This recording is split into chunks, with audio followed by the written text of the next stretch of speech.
माधवपुर नामक एक गांव में थे दो आदमी, विनोद और सात्विक, जो पड़ोसी थे। विनोद था बहुत आलसी और कोई काम नहीं करता था,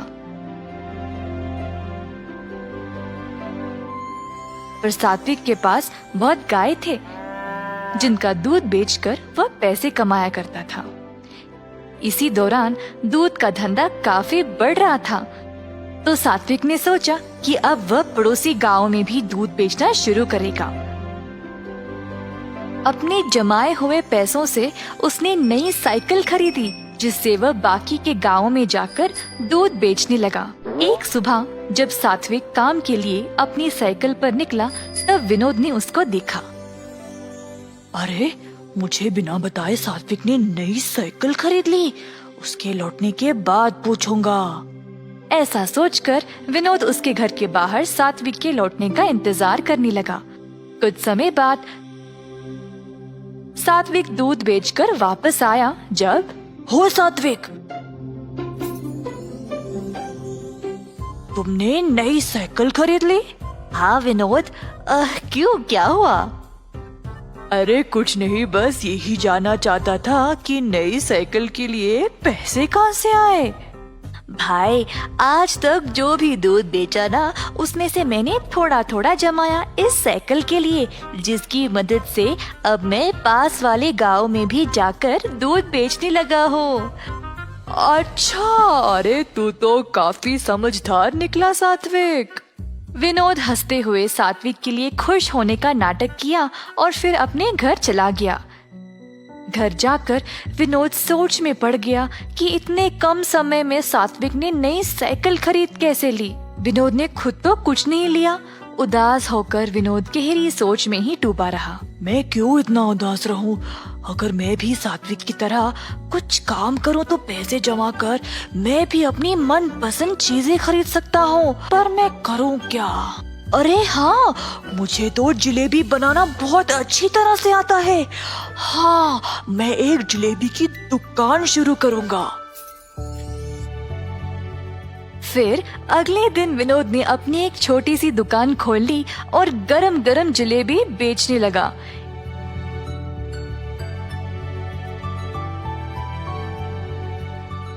एक जलेबी 5 रुपये, आधा किलो 50 रुपये और 1 किलो 100 रुपये में। इस प्रकार विनोद ने बहुत स्वादिष्ट जलेबी कम भाव में बेचने लगा।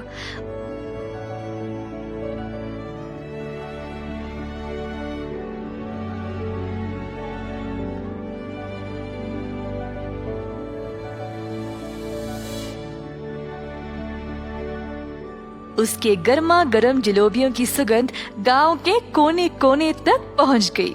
गांव के सारे लोग विनोद की दुकान पर आने लगे मजेदार जलेबियों का स्वाद लेने के लिए।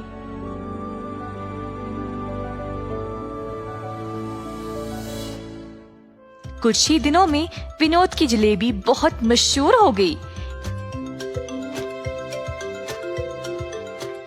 एक दिन रमेश नामक एक आदमी उसकी दुकान पर जलेबी खा रहा था। वाह विनोद, तुम्हारे हाथों की बनाई हुई जलेबी बहुत ही मजेदार है। इतने कमाल की जलेबी मैंने आज तक खाए ही नहीं। भाई वाह! ऐसा कहकर रमेश जलेबी के मजे ले रहा था और बाकी के लोगों ने भी उसकी बहुत तारीफ की।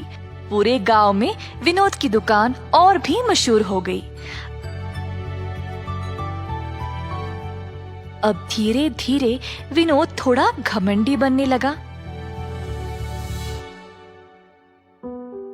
मेरे जैसे जलेबी तो और कोई बना ही नहीं सकता। मुझे जलेबियों का दाम भी बढ़ाना पड़ेगा, इससे मैं और ज्यादा मुनाफा कमा सकता हूँ। दुकान पे आए हुए सब लोगों को विनोद ने बोला, जी आज से एक जलेबी 10 रुपए, आधा किलो 100 रुपए और 1 किलो 200 रुपए में। एक आदमी उदय, जो जलेबी खरीदने आया था, उसने कहा, अरे भाई साहब, जलेबी इतनी महंगी कब से हो गई है? बाकी के दुकानों में तो किलो 100 रुपए में ही बेचते हैं। अगर मेरे जैसे स्वादिष्ट जलेबी कहीं और मिले ना, तो वही जाकर खा लीजिएगा, मुझे कोई फर्क नहीं पड़ेगा। विनोद जैसी स्वादिष्ट जलेबी कहीं और नहीं मिलेगी। ऐसा सोचकर लोगों ने अब महंगी जलेबी खरीदना शुरू कर दी। इस गांव में मेरे जैसे जलेबियों को टक्कर देने वाला और कोई है ही नहीं। गांव वालों को तो अब मेरे स्वाद की लत लग चुकी है। ऐसा सोचकर उसने जलेबी को तोलने वाले तराजू के नीचे सबकी नजर से चोरी एक छोटा सा भार लगा दिया, जिससे वे लोगों को ज्यादा पैसों में कम जलेबियां बेच सके। इसी तरह विनोद का कारोबार उसके अनुसार चलता रहा। एक दिन गांव के जमींदार को विनोद की जलेबियों के बारे में पता चला, तो उन्होंने अपने नौकरों को उसके पास 1 किलो जलेबी लाने के लिए भेजा। नौकर गए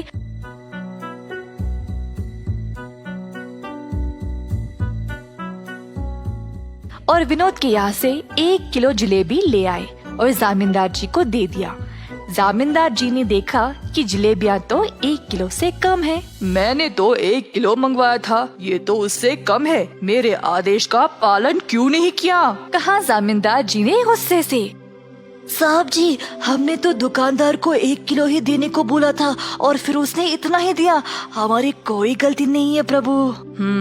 चलो हम इस जलेबी वाले के पास जाकर देखते हैं कि वह असल में कर क्या रहा है। दुकान के पास पहुंचने ही वाले थे जब जमींदार जी ने एक भिखारी को उस जलेबी की दुकान की ओर जाते हुए देखा, तो वह रुक गए और अपने नौकरों को भी रोक दिया। जमींदार जी देखना चाहते थे कि दुकानदार उस भिखारी को किस तरह जलेबी बेचेगा। जमींदार और उनके नौकर पास वाली दुकान के पास खड़े होकर नजारा देखने लगे। एक जलेबी कितने की है भाई साहब? एक जलेबी 10 रुपए। भिखारी के पास थे सिर्फ 2 रुपए, तो उसने वो निकाला और बोला, बस एक जलेबी दे दो। विनोद ने कहा, 10 रुपए की एक जलेबी है, 2 रुपए में नहीं मिलेगी। ये सुनकर भिखारी वहाँ से जाने ही वाला था जब विनोद ने उससे रोककर कहा, हो, तूने यहाँ पर खड़े होकर मेरे जलेबियों का सुगंध लिया है, उसके लिए वो 2 रुपये। हे भगवान, मेरे पास तो ये 2 रुपये ही है और तुम ये भी इतनी बेरहमी से मांग रहे हो। मैं नहीं दूंगा। इसी दौरान जमींदार जी वहाँ पर पहुँचे और अपने पास रखे हुए पैसों का थैला भिखारी को दिया और कहा, तुम्हारे 2 रुपए के बदले में इस दुकानदार को तुम ये पैसे का थैला दे दो। अरे आप तो बड़े लोग हो साहब, आपको तो न्याय करना चाहिए। अगर आप इस दुकानदार को पैसे दे दोगे तो कैसे? मेरी बात मानो और दुकानदार को ये पैसे दे दो। भिखारी ने माना और पैसे विनोद को देने गया जब जमींदार ने कहा, 1 मिनट रुको, इस थैले को पहले जोर से हिलाओ। भिखारी ने थैले को जोर से हिलाया तो थैले में से सिक्के छन छन करने लगे। पैसों की आवाज सुनाई दी क्या विनोद? सुनाई दी साहब। अगर ये बात है तो फिर भिखारी ने अपना भुगतान दे दिया है। क्या साहब, पैसे तो इसने दिए नहीं और आप बोल रहे हो कि दे दिए? पैसे की आवाज तुमने सुन ली ना, बिल्कुल उसी तरह जिस तरह भिखारी ने तुम्हारी जलेबियों की सुगंध सूंघ ली थी। तुम्हें तुम्हारी जलेबियों की सुगंध के पैसे इस थैले के पैसों की आवाज से ही मिल गई। तुरंत विनोद को अपनी गलती का एहसास हुआ और उसने जमींदार जी से माफी मांगी। तुमने केवल यही गलती नहीं की, तुम्हारे जलेबियों का मूल्य बाकी की दुकानों से बहुत ही ज्यादा है और उसके ऊपर गलत तरीके से तोलकर तुम ज्यादा पैसों में कम जलेबियां बेचते हो। साहब जी, बस एक बार के लिए मेरी गलती को माफ कर दो। मैं ऐसी गलती दोबारा कभी नहीं करूँगा। तुमने आज तक बहुत गलतियाँ की है। तुम्हें तो इस गरीब को एक जलेबी भी देने का मन नहीं किया। अब मैं तुम्हें ये आदेश देता हूँ कि अभी इसी वक्त अपनी इस जलेबी की दुकान को बंद करो। ये बात सुनकर विनोद बहुत डर गया और उदास हो गया। जमींदार जी से गिड़गिड़ाकर माफी मांगता रहा जब उसी रास्ते सात्विक आया। विनोद की परिस्थिति देखकर सात्विक उसकी दुकान पर आया और बोला, जमींदार साहब, मैं आपसे विनती करता हूँ, कृपया आप विनोद को इस बार माफ कर दे। सात्विक के अच्छे स्वभाव के बारे में जानते हुए इस बार तो सात्विक की बात सुनकर उसके अच्छे बर्ताव को ध्यान में रखते हुए मैं तुम्हें माफ कर देता हूँ विनोद। कम से कम अब से पूरा मन लगाकर मेहनत से और ईमानदारी से अपना काम करो।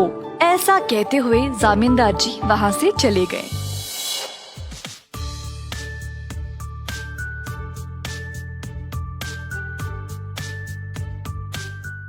सात्विक और जमींदार जी की बात सुनकर विनोद ने अच्छा नाम कमाने का ठान लिया। पूरी लगन और ईमानदारी से उसने दोबारा अपना कारोबार शुरू किया। इस वजह से अब और भी लोग उसके पास जलेबी खाने आने लगे।